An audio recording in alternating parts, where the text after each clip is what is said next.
bona tarda. Moltes gràcies, María, es un placer estar aquí.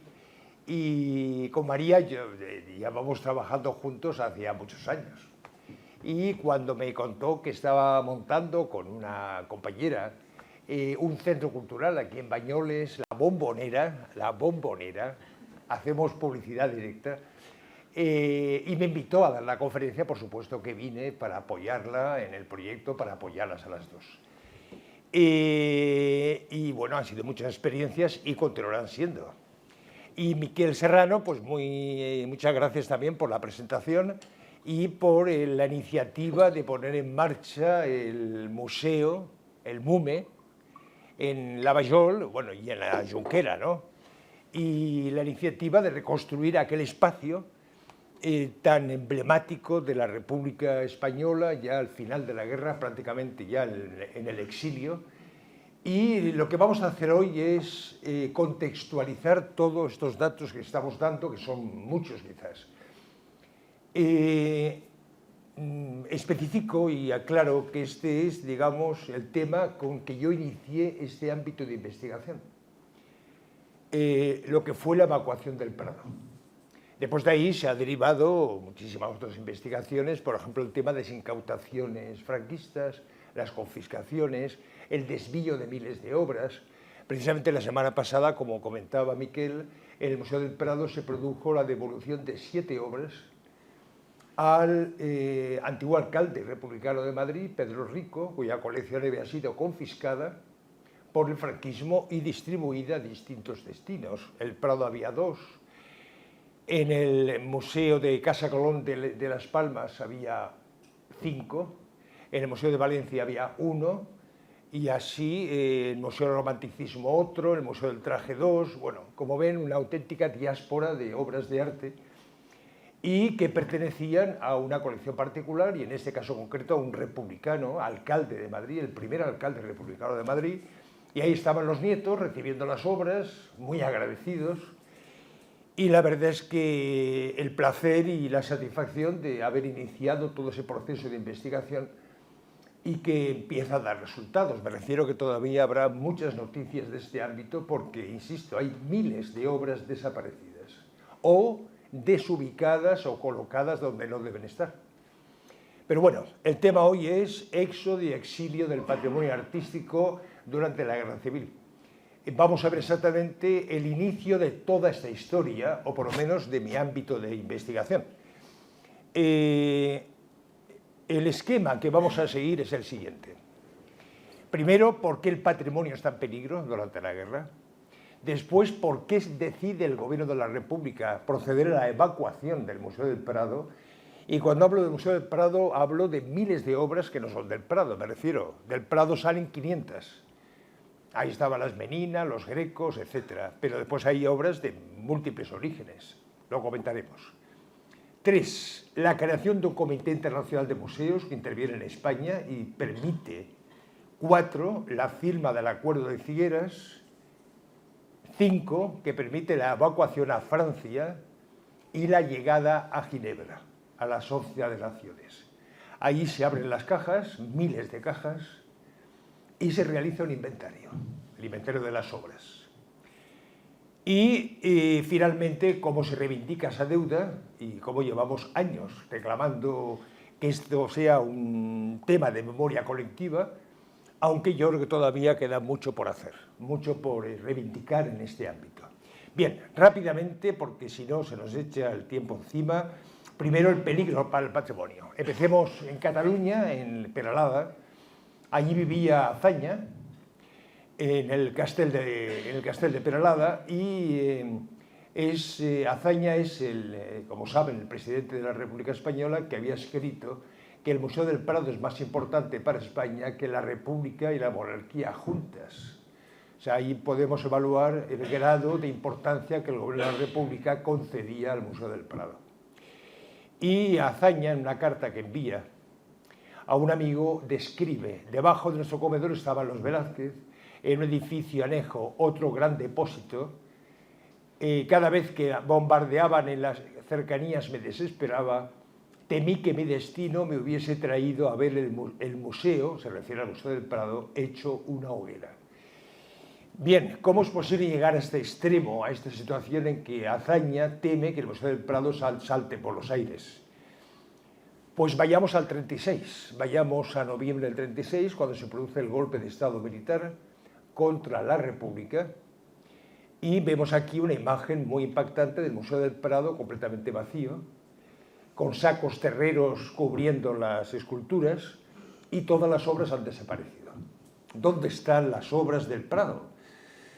Bueno, contextualicemos también. Como ven, el mapa de la península queda dividido claramente en dos.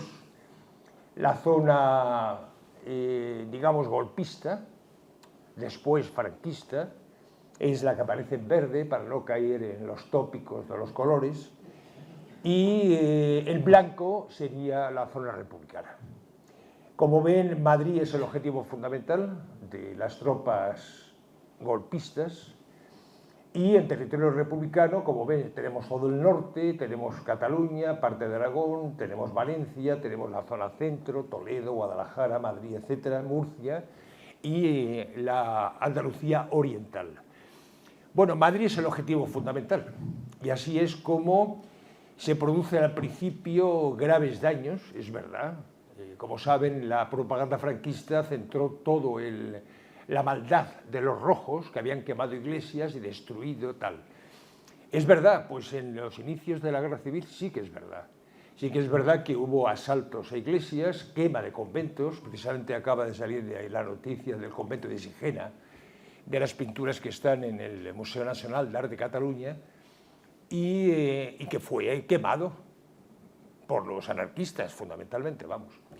Y entonces aquí tenemos un ejemplo, Santa María del Mar en Barcelona, el estado en que queda, y también la ocupación de palacios por parte de las milicias de distintos partidos, del Partido Comunista, vamos, de los anarquistas, etc. Aquí tenemos el palacio del Duque de Medinaceli, por ejemplo, en Madrid. Bueno, pues como ven, realmente fue un problema de inicios de la guerra importante. Pero el gobierno de la República toma la decisión de afrontar este tema, y para ello nombra a un director general, que Josep Renau, pintor, cartelista, que digamos que es el que organiza todo este proceso de control y de protección del patrimonio, y crea un organismo llamado Junta de Incautación del Tesoro Artístico, que es, vamos a llamar, la Junta Republicana, para simplificar, y a cuyo frente pone a Timoteo Pérez Rubio, que es un pintor extremeño, que va a ser el presidente de la Junta Republicana durante toda la guerra. Para mí, el chico de la película. Timoteo, para mí, es el máximo responsable de toda esta política de salvamento. De hecho, yo tuve mucha relación con su hijo, con Carlos Pérez Chacel, porque Timoteo estaba casado con Rosa Chacel, y Carlos ha fallecido hace 2 meses. O sea, lo sentí realmente mucho. Política de protección. Cubrir los espacios patrimoniales. Aquí tenemos 2 ejemplos, la Fuente de Neptuno en Madrid o la Fuente de Cibeles, que le llamaban la Bella Tapada, porque estaban cubiertas completamente con estructuras especiales contra los bombardeos. La recogida de obras de arte, de los conventos, de colecciones privadas, de museos, del Museo del Prado, y el registro de esas obras. El depósito y registro. Aquí tenemos un depósito, por ejemplo, la Basílica de San Francisco el Grande, en Madrid, que es uno de los grandes depósitos republicanos, con miles de obras. Y aquí vemos a un agente de la Junta Republicana, con 2 milicianos, registrando las obras incautadas. Hay registros de miles de bienes, solamente pintura podemos hablar de 20 y tantas mil. En la zona centro, aparte Valencia, Murcia, etc., en cada zona republicana hay una junta de incautación y de protección. Y estas miles de obras son almacenadas en grandes depósitos. Aquí tenemos, por ejemplo, otra fotografía de San Francisco el Grande. Hay una labor de propaganda, de publicación de prospectos, de carteles, Aquí tenemos a los alumnos de Bellas Artes de la Facultad de Bellas Artes de Madrid haciendo carteles a mano y colgándolos, pegándolos en las calles. No destruyas ningún dibujo ni grabado antiguo, consérvalo para el patrimonio, tal. Y finalmente la propia República la que hace publicidad expresa de protección del patrimonio. El de la derecha dice: obreros de hoy, respetad la labor de nuestros compañeros de ayer, como diciendo, las obras de arte no solamente pertenecen a la Iglesia o a la burguesía o a la aristocracia, es de todos y hay que cuidarlo. Pero llega el mayor peligro de todos, el bombardeo sistemático que sufrieron las ciudades republicanas y en concreto Madrid, que como ya he dicho fue cercada porque era el objetivo fundamental. Y aquí tenemos un ejemplo concreto de la fachada de la Biblioteca Nacional de Madrid, que fue alcanzada por las bombas, y aparece la escultura de Lope de Vega, decapitada, precisamente debido a una bomba. Las Descalzas Reales, un monasterio importantísimo de Madrid, con muchísimas obras de arte, también fue bombardeada. El Palacio de Lidia quedó completamente arrasado. Y las obras que albergaban, que era una colección importantísima del Duque de Alba, fueron salvadas a hombros de milicianos en el incendio. El palacio fue incendiado por el bombardeo y, insisto, destruido, arrasado completamente. Las obras se salvaron. Pero el más grave de todos, el más absurdo, el más irracional y más imprevisible, fue el 16 de noviembre del año 36, que varias bombas cayeron sobre el propio Museo del Prado. Aquí tenemos una fotografía, un plano, con la caída de las bombas, fotografías de los efectos del bombardeo sobre el Paseo del Prado. Y felizmente no hubo grandes dramas, hubo deterioro, lógicamente, en el edificio, pero las obras ya habían sido en parte bajadas a los sótanos del museo. Es el momento en que el Gobierno de la República toma la decisión de evacuar el patrimonio más importante. Y así es como, tomando una decisión muy difícil, porque hasta ese momento la recomendación que hacían los organismos internacionales en caso de guerra era la protección in situ, la protección en los propios lugares donde las obras estaban almacenadas.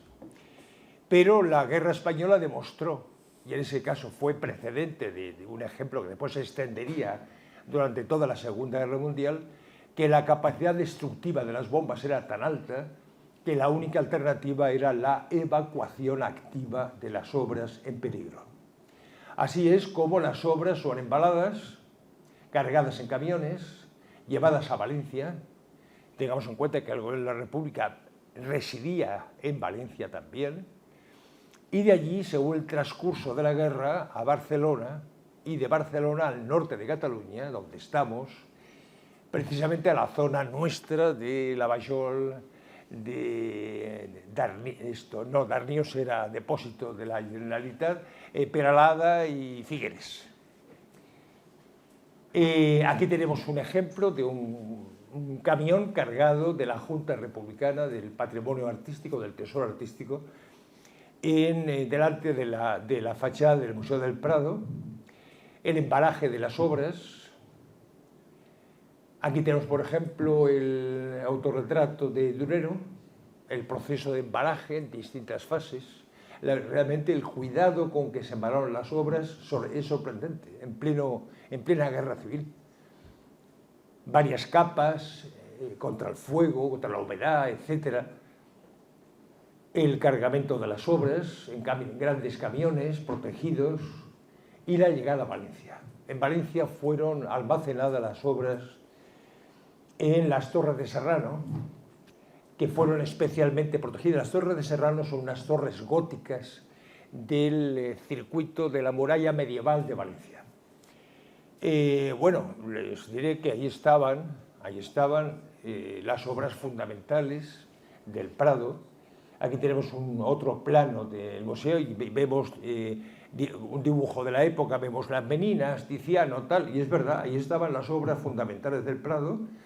Tanto es así que hay técnicos extranjeros que piden al Gobierno de la República ver las obras que están realmente a buen recaudo. Y llegan una visita de técnicos extranjeros a Valencia y dicen a Timoteo Pérez Rubio, que aparece aquí fotografiado, queremos ver las meninas. Y van, cogen la caja de las meninas, abren la caja, sacan el cuadro, lo colocan en la pared y toman la fotografía como testimonio de que las meninas están en perfecto estado. Pero insisto, ahí están los Grecos, los Rubens, los Tizianos, ahí están, los Botticelli, los Boscos, o sea, las obras fundamentales del Prado se encuentran evacuadas de Madrid. La única vez en la historia que las meninas salen del Prado, no han salido nunca más, ni se habían salido antes. Pero la guerra continúa y la amenaza franquista es cortar, una vez conquistado el norte, el territorio republicano por la zona de Castellón, desde Teruel, y cortar, por lo tanto, el territorio republicano entre la zona centro-Valencia y la zona de Cataluña, parte de Aragón. El peligro es tan grande que el Gobierno de la República decide volver a cargar las obras y llevarlas hasta Barcelona. Aquí vemos otra vez los camiones cargados, la llegada al norte de Cataluña, porque después las obras van a ser depositadas definitivamente en el Castell de Peralada, donde estaba Azaña, que es el testimonio que antes hemos visto. Debajo de mi comedor estaban los Velázquez, cada vez que oía bombardear me llevaba, bueno. Y allí en Peralada fue donde se restauró el único cuadro que sufrió deterioros en los traslados, que fue el 2 de mayo de Goya. Aquí vemos el cuadro iba cargado en un camión y al pasar por Castellón, por Benicarló, chocó con un balcón de una casa bombardeada, cayeron los cascotes sobre la caja y provocaron un daño. Si se fijan, se ve aquí se ven las faltas de materia pictórica que ha desaparecido. Esa es la única huella que quedaba en el Prado de toda esta gran aventura. Y recientemente ha sido restaurada. A mí, bueno, reconozco que me dio un poquito de rabia. Dice, bueno, la única huella que había de toda esta aventura ha desaparecido. A partir de fotografías antiguas de la obra se ha conseguido restaurar, recuperar, pero insisto que esa huella estaba ahí. Y es el único accidente reseñable de toda esta historia de evacuación. Segundo depósito, el Castell de San Ferran en Figueres, que era un depósito importante. Ahí es donde se producirá, digamos, el gran acuerdo de Figueres, que ahora comentaremos, que permitió la evacuación a Francia y después a Ginebra, y nuestra mina de Lavallol. Aquí tenemos la mina de Lavallol, que es donde están precisamente los Miquel Aguirre y Miquel Serrano están trabajando en la rehabilitación de ese espacio. Es un espacio memorial realmente significativo, porque tiene un valor histórico y al mismo tiempo sentimental importante. Esta mina, que es una mina de talco, fue acondicionada por la República, ya oliéndose que la cosa pintaba mal y que había que salir corriendo. Al exilio me refiero. Entonces se habilita al final de la mina una cámara acorazada para los bienes de especial importancia económica, y encima de la boca mina se construye un edificio de nueva planta que era, digamos, como el despacho, vivienda del ministro de Hacienda. También fue de Álvarez del Valle, el ministro de Asuntos Exteriores, y fue construido por el teniente Negrín, hijo del presidente de la República, o sea que tiene todos los componentes republicanos.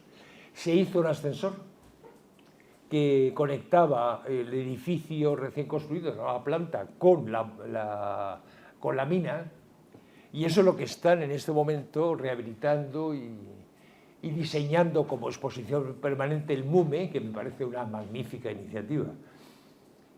Bueno, pues el franquismo consigue su objetivo de separar el territorio republicano en dos, Y el siguiente objetivo, ¿cuál es? Conquistar Cataluña.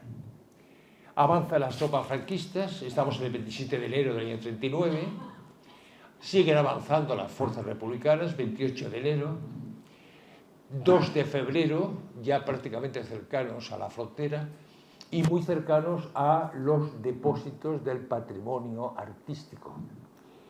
En ese contexto de peligro absoluto, se crea un organismo insólito llamado Comité Internacional para el Salvamento de los Tesoros de Arte Españoles, un nombre muy largo, en francés, Comité Internacional pour les Sauveteurs des Trésors d'Art Espagnol, que vamos a llamarle Comité de Museos, y así nos simplificamos.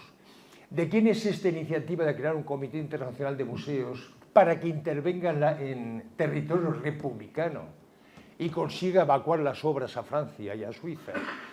Pues la iniciativa es de un pintor catalán, Josep Maria Sert, que en la época era muy conocido, tenía enorme fama internacional, con muchísimo poder político de relaciones internacionales, etc., y que había sido el autor de unos grandes murales en la sede de la Sociedad de Naciones en Ginebra.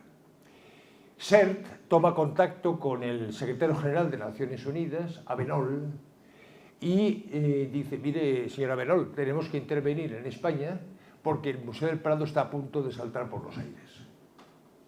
O sea, Sert hay que reconocerle esa capacidad de iniciativa, es indudable. ¿Sert era ideológicamente republicano? No. ¿Era franquista? Tampoco. ¿Qué era Sert? Sert era sertiano, era el mismo, era un ser complejo, pero con una capacidad enorme de maniobra, de influencias, de amistades, etc. Y entonces consigue poner en marcha un caso insólito de este Comité Internacional pour les Sauveteurs des Trésors d'Art Espagnol, presidente, un francés, el presidente de los museos franceses, delegado, Jacques Josard, que era del Museo del Louvre, otro observador, Neil McLaren, de la National Gallery de Londres. Como ven, los grandes países democráticos: Francia, Gran Bretaña, Suiza, Países Bajos, Bélgica e incluso Estados Unidos. Estos señores, que aquí vemos todos juntos, son filántropos, conservadores de museos, no son políticos, preocupados por el futuro del Museo del Prado y de miles de obras más, y que se dedican a recoger dinero para sufragar el proyecto y actuar directamente en territorio republicano español para evacuar las obras a Francia, ante el peligro absoluto que corren las obras. Es un organismo semioficial, no es un organismo oficial, eso es, digamos, la gran complejidad del tema, porque según ellos forman parte a titre privé, a título privado, al mismo tiempo tienen fondos públicos, fondos privados. Es un organismo extraño, insólito, surgido a toda prisa, gracias a la iniciativa de Sart. Recibe el apoyo de la Sociedad de Naciones, pero la Sociedad de Naciones se niega a comprometer dinero ni apoyos directos. O sea, realmente una iniciativa particular de salvamento de un patrimonio artístico de primerísima importancia como es el Prado. El contexto, la no intervención en la Guerra de España, que eso es lo que hace más complejo todavía esta intervención. Y sus objetivos: negociar con el gobierno de la República, conseguir que firme la evacuación del Prado a Francia, y sabe que la tarea no va a ser fácil, y garantizando su neutralidad frente a los dos bandos en lucha. Bueno, pues llegan los dos delegados del comité, el francés Jacques Josard y el inglés Neil McLaren, acuden a Figueres y entran en contacto con el gobierno. Y le dicen: señores del gobierno republicano español, venimos a llevaros el Prado. ¿Cómo? Pues miren, que esto está muy mal, en peligro, y que antes de que sea destruido tenemos que evacuarlo. Sí, pero ¿qué garantías tenemos de que ustedes no se lo van a llevar para venderlo? ¿Se devolverá el tesoro artístico español a España? Y ese es el punto de fricción fundamental que se desarrolló durante 3 días consecutivos, no, mejor dicho, 3 reuniones en 2 días consecutivos, o sea que realmente incluso a veces se reúnen mañana y tarde porque hay que llegar a un acuerdo urgente porque el momento es absolutamente extremo. Sigue el bombardeo sobre el norte de Cataluña, aquí tenemos una fotografía del bombardeo sobre Figueres, ahí vemos el Castel de San Ferran, uno de los depósitos del tesoro artístico, y Timoteo Pérez Rubio fue testigo de todo esto y dice, vamos, en el resumo, nos habíamos quedado sin luz, las bombas habían cargado el sistema eléctrico, fuimos a donde estaban los coches, encendimos un coche para poder seguir negociando las luces de los faros y después conseguimos acabar el contrato. Habla del contrato, era el acuerdo que yo he calificado acuerdo de Figueras, y estampamos las firmas, pero esto que se describe tan simplemente fue realmente una negociación muy ardua. Aquí tenemos el original del acuerdo de Figueras que localicé en el archivo del Louvre en París, donde se ve que hay claramente tachones añadidos a mano. Imaginemos el contexto del bombardeo sobre Figueres y estos señores negociando cómo evacuar el Prado, y añadidos en un tipo de distinto de máquina que fueron los añadidos que hizo la República. ¿Qué añadió la República? Mire, oiga, ustedes se llevan lo que quieran, se llevan, pero con la garantía de que esto vuelva a España una vez la guerra acabada, y que no puede ser motivo de embargo ni de enajenación, y por tanto porque es propiedad del pueblo español. ¿Qué estaba haciendo la República? Sabía perfectamente que una vez perdida la guerra, esas obras volverían a las manos de Franco, pero eso era secundario frente al salvamento del Museo del Prado y de miles de obras de otras procedencias. Esto es lo que estaba explicando ahora, las partes del acuerdo, lo que es la República, el Comité Internacional, el apoyo de la Sociedad de Naciones, la complejidad. Las negociaciones fueron realmente intensas, arduas, la República con muchísima desconfianza, y finalmente no le quedó más solución que firmar y poner en marcha la evacuación. Aquí tenemos las carreteras del exilio, donde miles de refugiados huyen hacia Francia, el cierre de las fronteras a los combatientes, lo cual aumenta todavía más las dificultades del tránsito, el bombardeo sistemático, telegramas de Sert, de Josep Maria Sert, el pintor que antes estaba diciendo paren el bombardeo a los franquistas. Estamos evacuando el Prado. El bombardeo no se paralizó en ningún momento. Para el franquismo la victoria estaba por encima de cualquier otra consideración. Y así es como se evacúan las obras en estos días, 4 de febrero, 5 de febrero, 8 y 7 de febrero, y con una interrupción de los días 6 y 7 debido a la intensificación de los bombardeos, y salen exactamente 71 camiones. Salen de Libulú, salen de Figueres, de Lavajol, de Peralada, de Agullana, que era un depósito catalán, Darnius, también era depósito de la Generalitat, y Peralada, que era República Peralada, y estas miles de obras son llevadas en camiones hasta un castillo del sur de Francia, el Château d'Aubery, donde un periodista dice, ¿cómo descubro todos los tesoros artísticos de España en Francia? Anuncia el periódico. Y estos bienes son cargados en un tren, después de la evacuación en camiones en Francia, un tren que llega hasta Ginebra, y los funcionarios de aduanas suizos, muy atentos ellos a su labor, pesan el cargamento español, son 1.868 bultos, o sea, paquetes, cajas, con un peso de 139.890 kilos. Claro, ahí estaban, en esos kilos estaban las Meninas, los Greco, los Goya, los Rubens, los Tizianos, imagínense. Ahí vemos las cajas y una vez transportadas a la Sociedad de Naciones, la Sociedad de Naciones aclaró que es el precedente de Naciones Unidas. O sea, antes de Naciones Unidas, antes de la Segunda Guerra Mundial, era Sociedad de Naciones, que tenía su sede en Ginebra.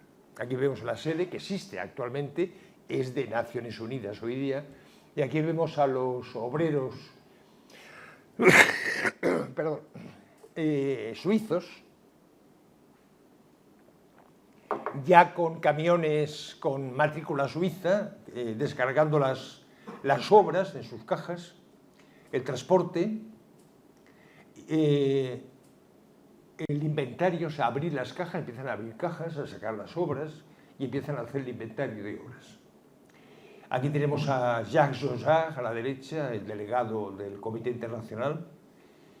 Y entonces este comité se transforma. Fíjense que David Weil era el presidente del Comité Internacional y dice que había ofrecido los locales apropiados, pero sin asumir gastos, vigilancia, conservación. O sea que realmente el Comité Internacional gastó muchísimo dinero, pero a base del bolsillo de los miembros del Comité Internacional. O sea que la deuda de España hacia ellos es doble, por salvar el Prado, que es lo importante, y dos, por todo el gasto que tuvieron para esta empresa. Y este Comité Internacional se transforma de Comité Internacional para el Salvamento en Comité Internacional para la Conservación. Y es cuando empiezan a abrir cajas. Aquí vemos al Comité Internacional delante de la fachada, la tarjeta de identificación de Timoteo Pérez Rubio, las cajas que se abren, aquí vemos el Bosco, vemos a los miembros de la Junta, empiezan a abrir cajas, tapices, hay más de 2.000 piezas, cuadros y dibujos, 441 cajas, objetos artísticos, 142 cajas, documentos, manuscritos, libros, pinturas y dibujos del Museo del Prado, yo he contabilizado 542. ¿Ese inventario se conserva? Sí, ese inventario está en el archivo de Naciones Unidas, de la Sociedad de Naciones. Y aquí tenemos, por ejemplo, pues, la apertura de la caja del retrato de un cardenal de Rafael, la obra del Greco, etcétera. Vamos, como ven, realmente es impactante ver cómo van abriendo, anotando, apuntando. ¿Hay obras de procedencia catalana? Pues también.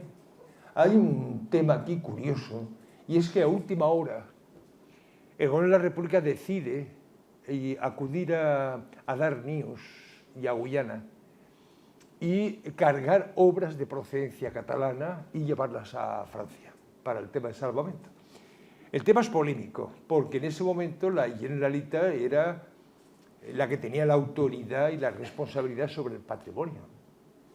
Y los depósitos de Darnius y a Guyana eran de la Generalitat. ¿Por qué la República toma esa decisión? Yo entiendo que para salvar las obras, hombre, impepinablemente.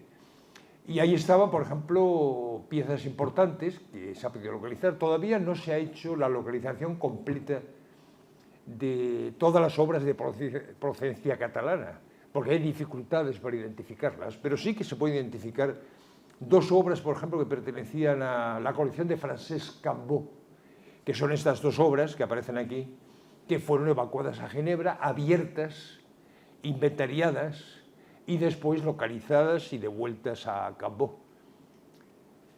Aquí tenemos el inventario y con solamente una reserva o una nota especial. El inventario quedó incompleto. ¿Por qué? Porque los franquistas empezaron a presionar al Comité Internacional para que acabara lo antes posible el inventario. Oiga, señores, ¿pero qué estamos acabando el inventario? No, ustedes acaben y entréganos las obras. No queremos saber nada con los colaboradores de los rojos. Así es como calificado al Comité Internacional, el gobierno de Franco, al Comité Internacional de colaboradores de los rojos. Bueno, de hecho, consiguieron interrumpir el inventario, no se inventarió las obras de origen catalán, no se inventarió la parte de documentos, libros, y bueno, pues eso aumenta la dificultad de la investigación. pero finalmente consiguieron que se entregaran las obras, fueron cargadas en camiones y vueltos a España, y aquí tenemos la salida de las obras de la Sociedad de Naciones, pero a cambio de los favores que habían establecido los suizos, en concreto los ginebrinos, para arrancar las obras de las manos del Comité Internacional. Aquí tenemos, por ejemplo, la obra de Tiziano, el embarque de las obras hacia España. Aquí tenemos el Cristo de Medinaceli, por ejemplo, que había sido evacuado.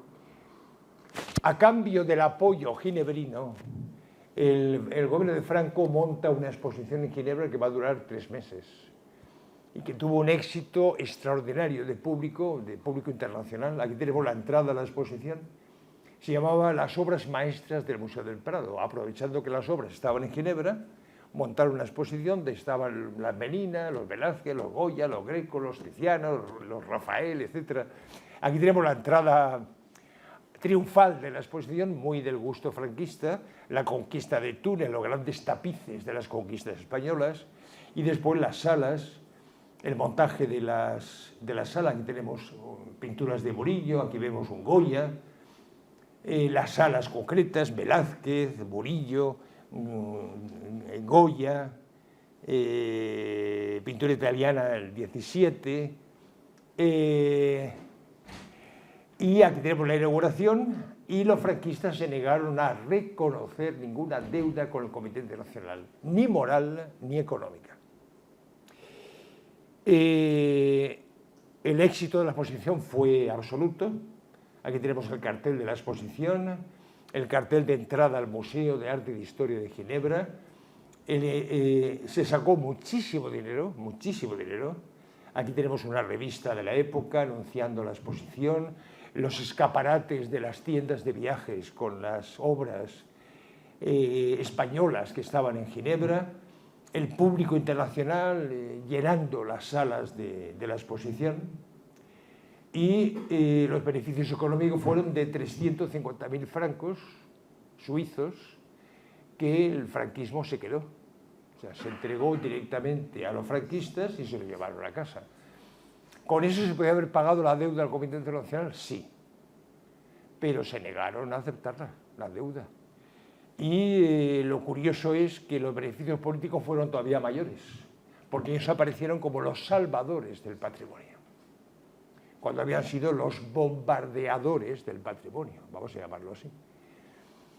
En ese momento, en el momento que ya se acaba la exposición, se cierra, se clausura, se montan las obras en un tren, estalla la Segunda Guerra Mundial, y cosa ya curiosa y dramática final, esto es de película, pero vamos, los americanos hubieran hecho una película épica. El tren que lleva las obras tienen que viajar por territorio francés con las luces apagadas, porque allí había estallado la Segunda Guerra Mundial. Llegan así las obras a Madrid, a Atocha, y así es como el ABC al día siguiente puede titular completo el Museo del Prado. El Prado no se había perdido ni una sola obra. Diré, aunque eso ya es otra investigación, que el Prado ganó obras, porque de esas 70 obras que el Prado me pidió que yo investigara qué obras tenía el Prado confiscadas, que no eran suyas, salieron 70 obras. Esas 70 obras no son del Prado. Fueron entregadas al Prado por los agentes franquistas en la posguerra. Ese es otro tema, pero me refiero que el Prado no solamente no perdió, ganó durante la guerra. Ganó obras. Bueno, Timoteo marcha al exilio, ha acabado su tarea, de hecho marcha al exilio en Brasil, muere en Brasil, y José María Sert, el pintor catalán, reivindica la deuda, la doble deuda moral y económica al gobierno de Franco. Oiga, señores, que tienen ustedes que pagar la deuda al Comité Internacional que ha salvado el Prado. Los franquistas se niegan en redondo a reconocer deuda alguna. Y tanto insiste Sert que al final cae en desgracia ante los ojos del franquismo. Bueno, pues Sert muere en el año 45, reivindicando esa deuda, que nunca conseguirá que se pague. insisto, doble, moral y económica. Y hay que esperar años a que salga este tema a relucir. Reconozco, vamos, será un poquito egocéntrico, pero creo que el que sacó esta investigación inicialmente fui yo, que tuve la oportunidad, porque estaba investigando en Ginebra precisamente, y hubo un archivero que me dice, estaba investigando las pinturas de Sert precisamente, y él me dice, oiga, ¿usted sabe que el Prado estuvo aquí en el año 39? Ah, sí. Y aquí tenemos documentación sobre eso. Ah, bueno, saca, a ver. Y cuando sacó aquello, decía, esto es un tesoro increíble. Bueno, ese fue el origen de estas investigaciones. Y en el año 70 años después, el gobierno español, con la época de Zapatero, reconoció públicamente la deuda que tenía España con el Comité Internacional y delante de las Meninas condecoró a los actuales responsables de los museos que intervinieron en la guerra civil del Comité Internacional. Se montó un congreso que tuve el placer de dirigir en el Museo del Prado en el año 2010, estamos hablando, y montamos la exposición Arte Salvado, que antes se refería a Miquel Serrano, que partió del Paseo del Prado. Era el propio Paseo del Prado, enfrente de la fachada del Prado, con cajas, con carteles. Dentro de las cajas había pinturas, lógicamente reproducciones. Llegaba la noche, se abrían las cajas, se encendían, mostraban el interior de esas cajas y se explicaba todo el tema de la evacuación. Las obras fueron evacuadas, la exposición transitó a Valencia. Sitges, era Sitges, el siguiente destino, en Figueres, el Castell de San Ferran y Ginebra llegó. Y otros destinos que no recuerdo, sinceramente. Y bueno, pues 80 años después también tuve el placer de dirigir un segundo congreso en el Prado sobre museo, guerra y posguerra, año 19, y que las actas se han publicado y que fue, yo creo, un punto de inflexión, porque al fin y al cabo esta es una historia, digamos, completa, pero al mismo tiempo deja una duda final. El Prado se salvó, sí, pero ¿qué hizo el franquismo con las miles de obras que no eran del Prado y eran de distintas procedencias, iglesias particulares, patrimonio nacional, conventos, etcétera? Y eso me llevó a la segunda parte de investigación, que es el tema de las obras confiscadas y entregadas a quien no era su destinatario, como por ejemplo esas 70 obras que tiene el Prado, que tiene más, por cierto. Bueno, pero 70 obras se han contabilizado. Y nada, eso es en la continuación de las investigaciones, primero su exilio y después Arte, botín de guerra, etcétera, los libros que me han ido produciendo esta investigación, digamos, centrándose ahora en el tema de las incautaciones y de las entregas a quien no son sus propietarios. Ese es otro tema, pero que se deriva de este que estamos hablando. Y bueno, pues aquí acabamos esta charla. Moltes gràcies a la Bombonera, a María, a Miquel, que está aquí, etcétera, y espero que les haya interesado y estoy abierto a cualquier cuestión en caso de que tengamos tiempo para hacerla.